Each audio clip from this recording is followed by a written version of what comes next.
మాకు వేరే ఆప్షన్ లేదు, కాపాడతామా మన బండి పోతామా. मेरा एक आदमी गया तो क्या प्रॉब्लम हुआ, 9 आदमी फंसे हुए थे ना। ఖమ్మం ప్రకాష్ నగర్ వంతెనపై వరదల్లో చిక్కుకున్న 9 మందిని ప్రొక్లైనర్ డ్రైవర్ ఎస్కే సుభాన్ కాపాడారు. 2 बार ट्राई करा, 2 बार रिटर्न गया, तीसरी बार आया तो इधर तक आया बिरजी गाँव, यह रोड कट गया, इससे आगे नहीं गया गाड़ी।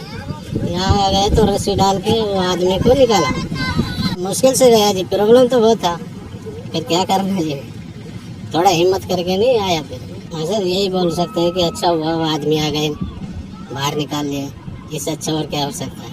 హర్యానాకు చెందిన సుభాన్ గత 8 ఏళ్లుగా ఖమ్మంలో ప్రొక్లైనర్ డ్రైవర్ గా పనిచేస్తున్నారు. ప్రస్తుతం వెంకటగిరికి చెందిన వెంకటరమణ దగ్గర ప్రొక్లైనర్ డ్రైవర్ గా ఉన్నారు. मेरा एक आदमी गया तो क्या प्रॉब्लम हुआ, 9 आदमी फंसे हुए थे ना।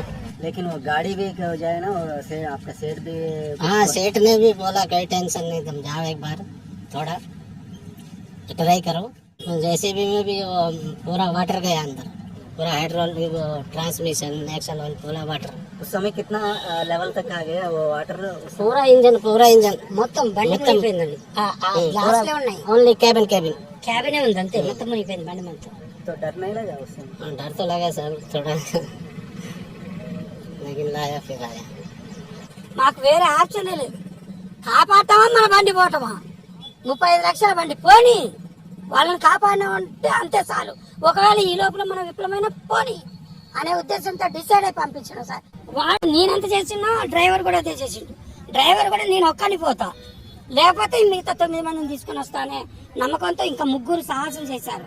ఆ గ్రామస్తులు కూడా 3-4 వాళ్ళు కూడా సాహసం చేసి బండి ఎక్కారు. రైతులు జేసీబీ ఎక్కి నీళ్ళ నుంచి అవతలి తీసుకొచ్చిన తర్వాత వాళ్ళు బయటకు వచ్చి మీద పడి ఏడ్చారు. మొత్తం డౌన్ చేసి 80,000 రూపాయల ఆయిల్ మొత్తం ఖరాబ్ అయిపోయింది. అయినా నాకైతే సాటిస్ఫాక్షన్ సార్. ప్రకాష్ నగర్ వంతెన సమీపంలో శ్రీనివాసులు అనే వ్యక్తి సిమెంట్ వర్క్ షాప్ నిర్వహిస్తున్నారు. ఆదివారం ఉదయం మున్నేరు వరద ఒక్కసారిగా చుట్టుముట్టడంతో ప్రాణాలు కాపాడుకునేందుకు తనతో పాటు మరో 8 మంది వంతెనపైకి వెళ్లినట్టు శ్రీనివాస్ చెప్పారు. అటు నుంచి ఫ్లోటింగ్ రాని, ఇటు నుంచి ఫ్లోటింగ్ వచ్చేసింది. మేము పోయే పరిస్థితి లేదు. పిల్లలు ఏమారంటే భయపడి 6 పిల్లలు ఆడ మనిషి ఏమంటే రోడ్డు ఎక్కారు. ఇక మేము ఎటు పోయే పరిస్థితి లేదు మరి. తర్వాత నేను కూడా ఏళ్ళ కోసం రోడ్డు ఎక్కాల్సి వచ్చింది, బ్రిడ్జ్ ఎక్కాల్సి వచ్చింది. ఆ బ్రిడ్జి మీద 10 గంటల కానించి వాటర్ పెరుగుతా ఉంది. 6 గంటల వరకు వాటర్ పెరిగే ఉంది. అడుగున్నర పైన బ్రిడ్జి పై నీళ్ళు పోయినాయి. అప్పుడు పాములు వస్తున్నాయి, తేళ్ళు వస్తున్నాయి. ఆ ధరనే ఈ ధర అంచు మీద నిలబడ్డాం అందరం, 9 మంది కూడా. అవతల పోతే ఇంకొక కొద్ది దాటితే ఊపుతుంది బ్రిడ్జి. ఇక అక్కడే నీళ్ళనే కొట్టుకుంటా కూర్చునే పరిస్థితిలో ఇట్లా గజగజ వణుక్కుంటా ఒక్కొక్కళ్ళ దగ్గర పట్టుకుంటా ఇక నిలబడ్డాం. ఇంకా కూర్చునే పని లేదు, 10 గంటలు నిలబడే ఉన్నాం. తిండి మా డోనర్ ద్వారా మొత్తం పంపించారు, మా పిల్లలు పంపించారు.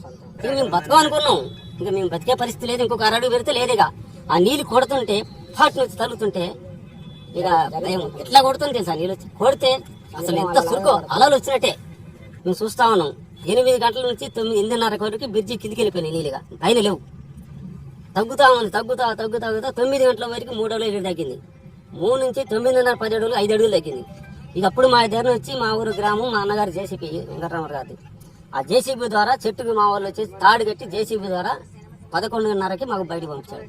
తాము ప్రాణాలతో బయటపడతామని అనుకోలేదని సిమెంట్ వర్క్ షాప్ లో పనిచేసే కార్మికురాలు చెప్పారు.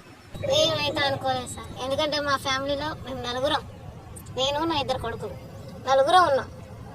4 ఉండే కల్లా భయం వేసింది. ఇప్పుడు మేమిద్దరం అయినా మా పిల్లలైనా ఉండాలని, కానీ మాకు భయం, హోప్స్ లేవు.